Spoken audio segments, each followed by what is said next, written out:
Hello, friend, and welcome back to another episode of Artworks for Teachers. I'm your host, Susan Riley, and today we're talking all about creativity and the brain, and most importantly, the research that backs this up and how it's changing and influencing the workforce of today and tomorrow. And so, my guest today is Genein Letford. Genein is a researcher by trade, but she has an amazing wealth of all things creativity and the brain. In fact, she's even coined the term neurosomatic creativity, which we're going to talk about in this episode, as well as intercultural creativity and how these two things work together. And what I find fascinating about Genein's work is that it's not just her saying it. It's not her just reading something and sharing it with others. This is deep dive research that she takes and breaks out for not only educators, but also Fortune 500 CEOs. And she works in both worlds to try to embrace and share the importance of creativity for all of us as humans. So I think you're really going to find this episode insightful and exciting, and I can't wait to dive in. All right. Well, hello, Genein. Thank you so much for joining us today. So happy to be here. Wonderful. Okay. So for those who may not be familiar with you, can you share a little bit about yourself and your journey thus far? Sure. I'm an educator by trade, so among my people.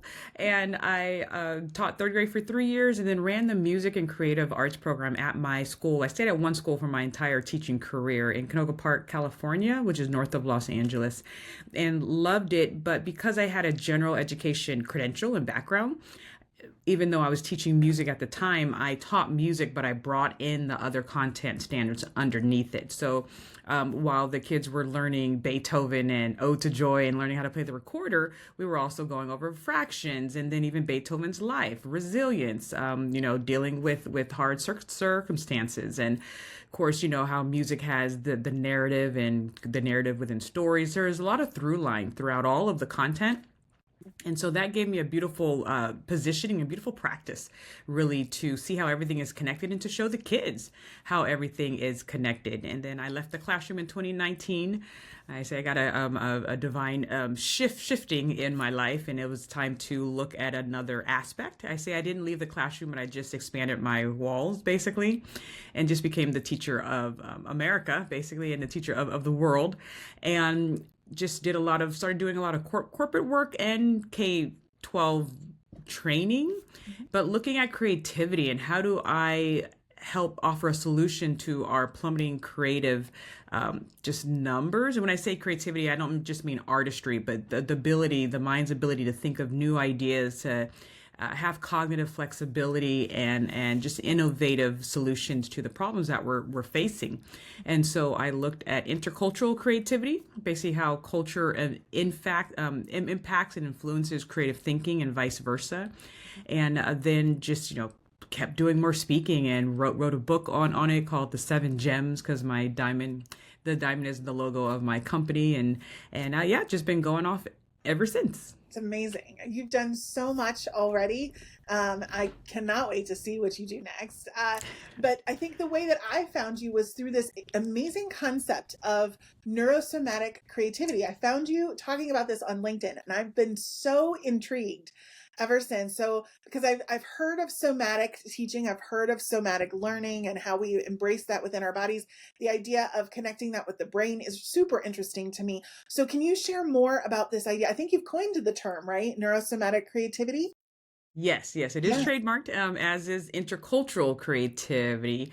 And so kind of like you, because what drew me to you was we're kind of cut from the same cloth of understanding that the arts are not an extra, but they're an imperative and foundational part of the human experience. Yes. And I use the word injustice, how I feel it's an injustice to grow a human being and have a human being going, especially through their early developmental stages, without the arts being a part of that developmental experience.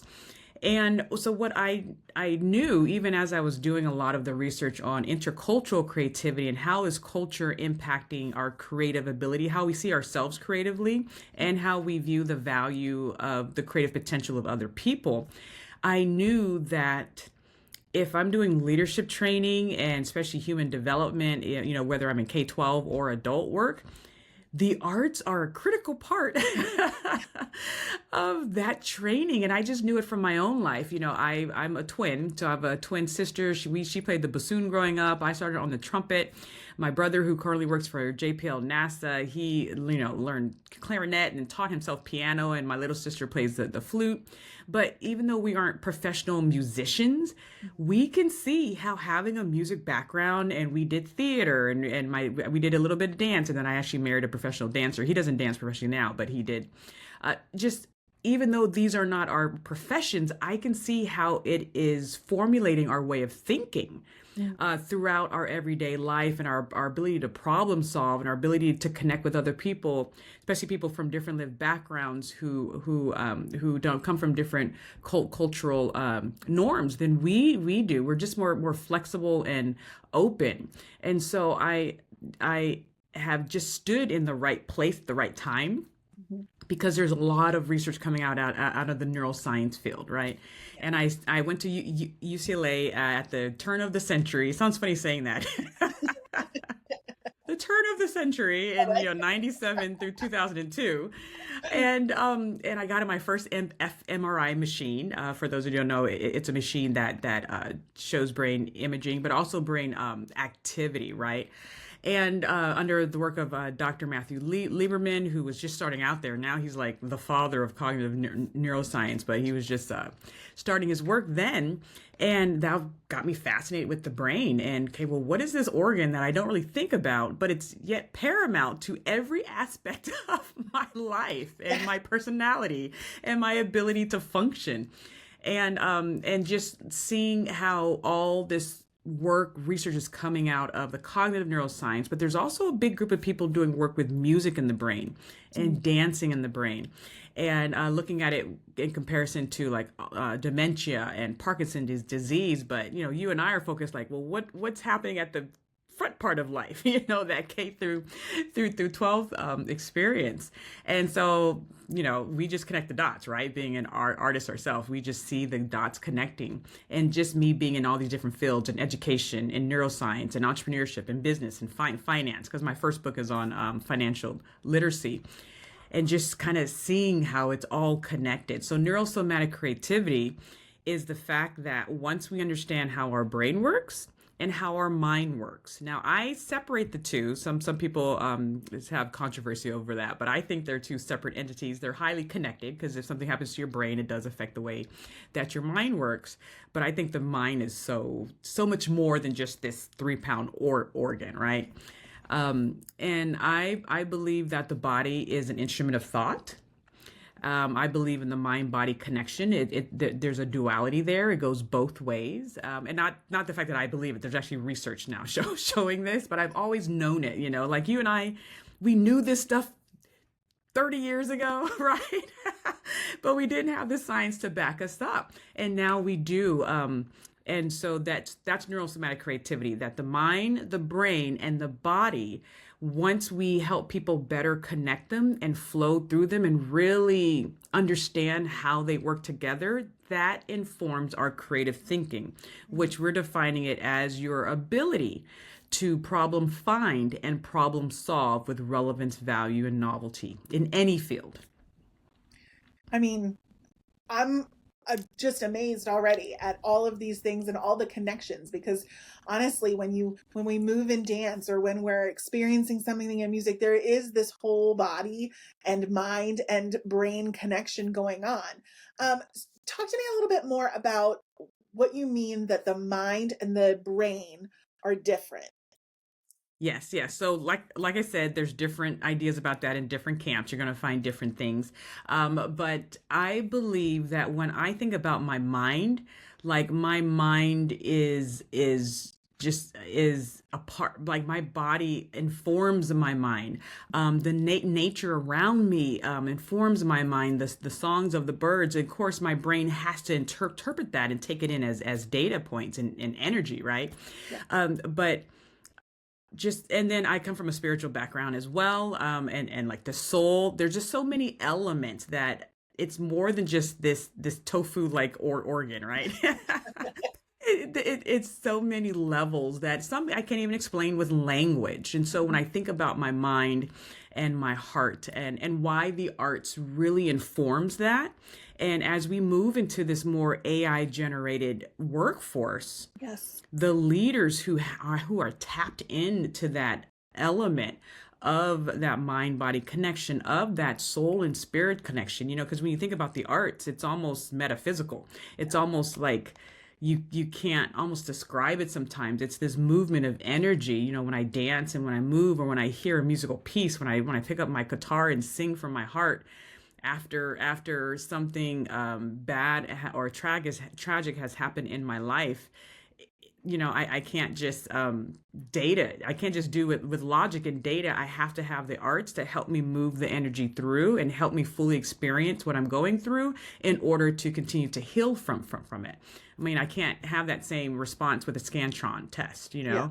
Yeah. Yeah, no, and I think what's so fascinating to me about this is that I think quantum physics has shown us there is a difference between the mind and the body, or the mind and the brain rather. That there are two separate entities, I think, and so science is already showing us this. And then to your point, the connection to artificial intelligence and why this mind element being separate from just our brain is one of the reasons that separates us as humans from any kind of artificial intelligence, even in generative AI, which is such a big field that's coming up that, for all of the proponents that say AI can replace human creativity, this idea that AI is never going to have a mind. It can replicate a brain, but it may not ever have a mind. So I love that you've distinguished that within your own work. So your company offers so many unique programs like this intercultural creativity and prismatic leadership. Talk to me a little bit more about intercultural creativity and the 16 diamond tools for creative thinking. Sure. So, just I'm a researcher like you, and there's some wonderful researchers out there by the last name of Bernstein, and so they have like the 13 tools of highly creative thinkers. A great book, one of the first books that I picked up. Mhm. But just in my own research, I looked at other elements that informed my own creative growth, and just to see how my brain and my mind was working together. So my first book, I Am Creative, that my son and I wrote together, and it's somewhere back here. I probably should have my books ready to go, but I create inner child books. So they look like children's books, but they're actually for adults too, because we need this work as well. Yeah. And I tell, adults, like, you may not read a 250-page book, but you'll read a 4-sentence prompt that will have you thinking about, ooh, did I work on my curiosity today? Is my curiosity stagnant? When's the last time I did something for the first time, and how did I feel about that? What does my diversity group look like? Does everyone look like me, believe like me, or am I trying to reach out? So this inner child books actually brings up those prompts in a childlike friendly way, right? And as an educator, some of those profound books are like the kid books that really make you Right. think about stuff, right? Like Ferdinand the Bull, right? And so the 16 diamond tools talk about, the first one is when I wake up every morning, I try to start my day by thinking I'm creative in every single way, right? And you see a picture of my 3-year-old yawning and waking up. But that's huge. How do you start your day? Worrying or thinking about the possibilities of what issues am I going to solve today? What am I going to create today? Or who am I going to meet that's going to challenge my river of thinking, and I get to see and play with new ideas? Like, how are you starting your day, right? And so it goes through mindset, observation, a lot of sensory work. I think as adults, we lose that. And in my book, I have a small story about walking to the mailbox with my 2-year-old. When I go to the mailbox by myself, I go, I get my mail, and I come back. When we go, it's a 30-minute journey, because he's seeing everything. And so I even put in the book, try to look at things with new eyes. And, usually if you have a child around you, it's a lot easier because you can kind of go with them and see what they're looking at and what's catching their attention. Because they tend to have lantern attention, where we kind of have a spotlight. Hmm. And then I say, if you don't have a child around you, borrow mine, see how Please. he's interacting with the world. But I think that's what we're looking for is those. I love the diamond. Diamond is my logo. And so I have the 16 diamond tools of creative thinking, of the mindset, observation, curiosity, diverse experiences and insight, right? That eureka moment. Now we know actually what's going on in the brain. It's not really like a eureka, but there's some default mode network time, which is you daydreaming, you kind of going inward and being curious within yourself, when you just kind of talk to yourself and ask yourself questions. Well, why is it that way? And wow, and then your brain just starts doing flips together with all these new and old ideas. So that's the 16 diamond tools of creative thinking. And then we morph the intercultural creativity into the 7 gems of intercultural creativity. So can you tell me more about those 7 gems, what they are? Yes, they are. I believe it's the idea that's met its time, because as we are more diverse and we're more connected globally, we have to understand that people aren't seeing the world as you see it, right? And we don't see with our eyes, we don't hear with our ears, we see with our brain, and we hear with our brain, we feel with our brain. Our brain is the one creating the narrative of what we are experiencing. So the 7 gems are mindset. I always start with mindset for like everything because that's what's processing this data. And that it's a creative growth journey. Not, I don't call it a growth mindset. I call it a creative growth mindset, right? Mm-hmm. And even the work of Dr. Mary Murphy, right there, she's even coming out with more research on growth mindset, because your mindset can shift depending on what environment you're in.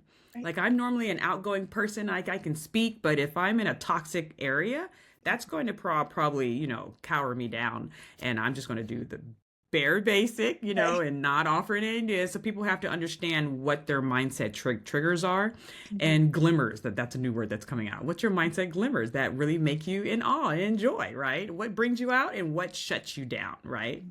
So that's mindset. The second one is the empathetic way. Empathy affects both cultural competency and creative thinking. Mm-hmm. And that's the cool thing about each of these gyms is that they hit both of these camps, right? They hit your creative development, but they also hit your ability to connect with people for different lived experiences. Mm-hmm. The third one is observation. Again, I don't think we've talked a lot about observation as K-12 or in corporate training, but observation I believe is going to be huge, because you can't create with something you're not even observant about, right? And the arts really strengthens your observational skills. As a music teacher, if you want to be a great listener as a leader, go join an ensemble where you have to know what you're doing and what everyone else is doing, right? Yes, absolutely. Yeah, I remember being at the Walt Disney Concert Hall, at Gustavo Dudamel, who's the conductor, and I sat in on I don't know how I got a ticket, but I sat in on a rehearsal and just seeing what goes on behind the scenes during rehearsal, and in the middle of the orchestra playing like Pirates of the Caribbean. It was like, but you felt like you were in the music, right? Yeah. So just really telling leaders and parents, just how do you strengthen those observational skills? The next one's curiosity. We know if creativity is the driver of innovation, curiosity is the driver of creativity. So people don't really think about, like, did I work on my curiosity skills? What's limiting my curiosity? How am I not asking the right questions? It's not about finding the right answer all the time. It's about, are you asking the right questions, right? Yeah. The next one is shifting perspective. I do a lot of training on that. Just drove home from Tucson yesterday with a group of CEOs. Perspective shifting. And we have the diversity diamond, which shows a lot of the demographics, like even your height, right? Your socioeconomic status. Normally we focus on ethnicity and race and gender and disability or ability. But there's like, your hobbies, affect the way that you see the world. And so many demographics influence your brain's interaction with stimuli. And then we have authentic adaptation, which is the 6th gem, and that is your ability to adapt. Mm. Right? We're in ambiguous times. It's could be next month could be totally different from this month with what we're trying to do, right? And so we're looking at cultures that have an adaptive ability, but I call it authentic adaptation, because can you adapt to who you're trying to connect with while still being authentically you? Mm, yes. Like you're not gonna see me out there cussing and cutting down people, trying to get things done, because that's not authentically where I come from. So I know where my values are, and I know what my mission is, but can I still work with a 4-year-old, right? In the same week, go sit at a board meeting with people who are running multi-million dollar companies and still execute well. But I'm adapting, but I'm still authentically Genein. And so I think that's going to be huge, as people will not have the same job for the next 50 years, like Right. our grandparents experience, right? Right. They're going to have to be able to shift. And Adam Grant talks about that as well. And our last one, the purple gem, is being a bridge. And this one's special to me because I was actually in Boston, which is the birthplace of public education. And that was actually the night that Prince Nelson Rogers, the singer, passed away. And they lit the bridge purple. And I just made the connection, right? Creativity is all about making connection. I was like, wow, I'm in Boston, the birthplace of education, and he's passed, and the bridge is purple. And my last gem is about being a bridge, right? Being that connector. There's a wonderful book called The Medici Effect, and he says that innovation happens at the intersection of fields, disciplines, and cultures. Yes. So people who get that intercultural development piece, that's where the creativity and then the innovation jump off, because you're exposed to new ideas. You're not judging right away. You're open, and you're understanding that people have different experiences with the same stimuli that you may be encountering, and then you're curious, right, Yeah. about what's driving them as well. Absolutely. And I love how you've kind of not separated, but kind of shared each of these separate gems and how they work together, but also why they're important on their own. Um, I'm going to ask a question that I think a lot of our listeners are really going to resonate with. In education, in K-12 education, particularly right now, there is a lot of concern around the term cultural, and what that means, whether it actually distances people from each other or if it actually helps pull together. And I'm curious, in your work with CEOs, Fortune 500 companies, the workforce that our children are going into, what do you see as a part? Do they value intercultural creativity and these ideas that you've shared in these 7 gems? Are these things that they are seeking for the upcoming workforce, or are they things that they kind of feel like these aren't necessary for right now? We just kind of want to focus on getting stuff done. Yeah, well, the research is clear, though. That's the thing, is that's what's different between now and 25 years ago, right? Yeah. Is because I'm able to come in with the neuro, like, this isn't me. This isn't my opinion. This isn't what I thought up 2 days ago. This is the neuroscience and peer reviewed, replicated studies saying that your culture, and I do define culture because the beginning of wisdom is a definition of terms, right? Yes. Per Socrates. And it's just a social group. And so if you have people that are biased with some terms, thinking the cultural means one thing, right? When not understanding the true definition, or, they maybe not have taken a sociology class, I don't know. But understanding that we're human beings and we're social creatures, and we're influenceable creatures. And so if AI is coming in and doing its thing, human capital is huge. Yes. Where are the ideas, and are they in social groups where these ideas can come to light and really be seen with an unbiased eye, if that's possible, or at least holding back judgment for time, so you can really see which ideas can be further developed, because normally ideas come out and they're half baked, right? Right. They need some time to kind of go throughout the process. So, and intercultural creativity actually was us trying to get away from sometimes, even the DEI term could be triggering for people. So I haven't really had any pushback. There's been like one or two, which you can't win everyone. they're going to be out there. When I get feedback with my talks, and it's not, I have high numbers, 97, 98, 99, but there's always one, right? Or I don't agree what you're saying. Well, it's like, okay, then this is not for you. Seth Godin said that. He was like, when you are on the forefront and creating new ideas that are backed by research, there's some people where, hey, they're just not ready for it, or you don't know what their cultural experiences are, right? And so I'm open to just depositing seeds. And I just, the water's there, the sunlight's there. I'm just going to keep on going, and hope that what's done needs to be done, and understand that this is where we're going. So if you're not working on your cultural competence, which is just your ability to connect with people who have different lived experiences than you, that's all that is, right? I'm not asking you to take political position or whatever. I'm just saying, are you open to understand that people have different lived experiences and are interacting with the same stimuli as you in different ways? And then are you curious to see where they're coming from, without immediate judgment or devaluing their creative potential? Yeah, perfect. So speaking of new ideas, I know that you have a new program out, Lyrics and Leadership. Can you tell us a little bit more about that? Sure, I am excited for it, because we're actually launching our 7 Gems intercultural creativity online program now. But us creatives were like, okay, I'm trying to get this now, but I'm so excited about this next idea. So, but my co-teacher's like, but you have to focus on what you're focusing on now. But training is going to be a must because we have to keep learning, right? The learning curve is huge. And so the organizations that wish to stay afloat need to understand that they have to keep upskilling their people, because what you're learning today is obsolete like 3 months from now, basically, especially people who are still in college. Like, that's a 4-year chunk. There's a lot happening in the workplace in those 4 years, right? So they need to be very mindful of that.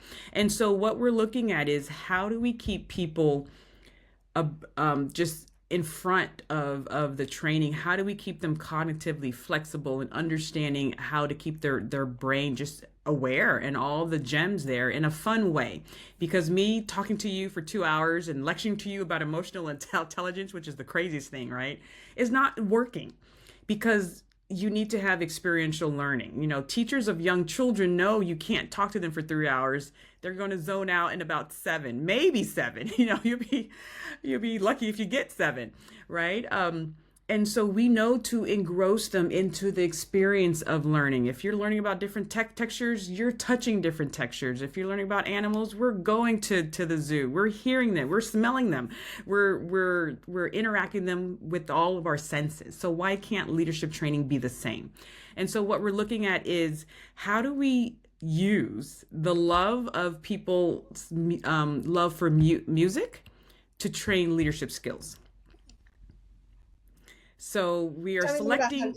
Yeah. And it's a friend is like, this is so profound. There's a few companies out there doing a little bit, but not like this. So we are looking at using artists. So our foundational artist is the one and only Prince. But he had a global following, but he had a diverse following. He wasn't just an artist for just Black people. He was from Minnesota, which is not a high diverse area, especially back then when he was there. It's more diversified now. But how do I look at his work, right, as a poet, because he was a poet, and look at, okay, well, where is he talking about resilience, right? Where is he talking about creativity, right? The last lyric, or the last stanza in Diamonds and Pearls is, if you look inside and you'll find like all of your creativity inside of you. Like, how can I take that stanza and have people self-reflect, have people ponder about where their gifts are? Like the song Gold, right? It talks about, if you're going to get to the mountaintop, you have to fly. Or if you're going to stay on your same molehill that okay, stay there, it's there. So he's talking about all these leadership skills within his work. And we're just standing around just dancing to it, at the club or whatever, not really stopping to think about, wait, what is he saying and how does this apply to my life and what are the tools that I can actually execute it on? That's really what lyrics and leadership is about. We're choosing to start with Prince because number one, I felt like I was chosen because he just kept popping up everywhere. I'm like, why is Prince? Because I'm not really a huge Prince follower. I knew of him, I knew of his music, but I never purchased a CD. I don't have posters on the wall. I know people who have tattoos of this man's symbol on their body. That was not me. But really in the past 3 months of now deep diving, and because I'm a researcher by trade, right? So if I'm going to do this and do this well, I have to know my content. And now I'm so excited. I'm partnering with a woman named Keely. She is a professional dancer, and she was on Dancing with the Stars. And so you think you can dance in several dance movies. And so we're looking at how do we help people improve their leadership skills and improve their brain health. So we're looking at brain skills, which is creativity, adaptability, resilience, self-awareness, and curiosity. And how do we improve our brain skills and our brain health, which is understanding the importance of movement, right? Yep. There's a great quote that I heard: "Those who do not move do not hear their chains." Mm, I love that. I know. I was like, "Ooh, I have to Really, write that down." yes. Yes. So we're looking at movement. We're looking at stress reduction. What does music do to the brain in order to lower stress, right? We're looking at music in medicine. There's a lot of research coming out there. We're looking at music as a social cohesive aspect. How does music bring people together, and what does it mean to be social and to be socially connected, and what does that mean for brain health? And then even things like diet and sleep, right? I have to make those connections because I don't think Prince was really good on the whole sleeping eight hours. But usually if you have a hyper creative type of mindset, sleep does kind of get compromised at times.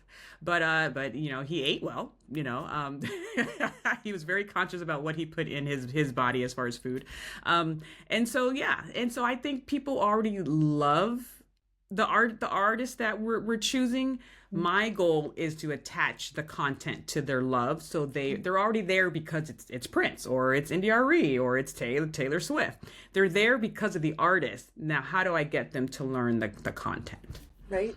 And isn't that what we're all trying to do with integrating the arts? Yeah. Yes. I love this program, and I think that you just offer so many incredible resources for all of us as you're learning, and you share them with us and how we can learn. So before we close out, where can people find out more information about you and what you're offering? Sure. Well, I am very active on LinkedIn, so I'm always there. My name is very uniquely spelled, so that's Genein Letford, Letford. And our company name is Cafe Strategies, so it stands for Creative Advancement for Financial Empowerment, because our first tagline was "Your creative health affects your financial wealth." So we want people to understand that increasing your creative thinking ability, not just artistic ability, but your creative thinking ability, which can be increased through the arts as well.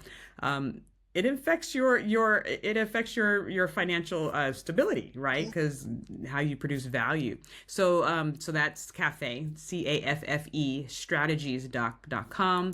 But I'm on all the social media platforms, just sharing this work. We have a new group called In Sync, which means, and not the group In Sync, I know, it's just me. I just love making up stuff and then backing up by research. But it stands for International Society of Innovation for Neurosomatic Creativity. So I was like, there's a society for neuroscientists and a society for that. Why don't we make up our own? Right. So we're making that up, and it's just for people who want to be a part of a group, like an official group, about how do we have better lives with neurosomatic creativity through the arts, right? Yeah. That's wonderful. So we're going to link all of that in the show notes today so that people can easily find you and connect with you. Thank you so much for joining me today, Genein. It was such a pleasure. Happy to be here, and thank you for the work that you do as well. Thanks.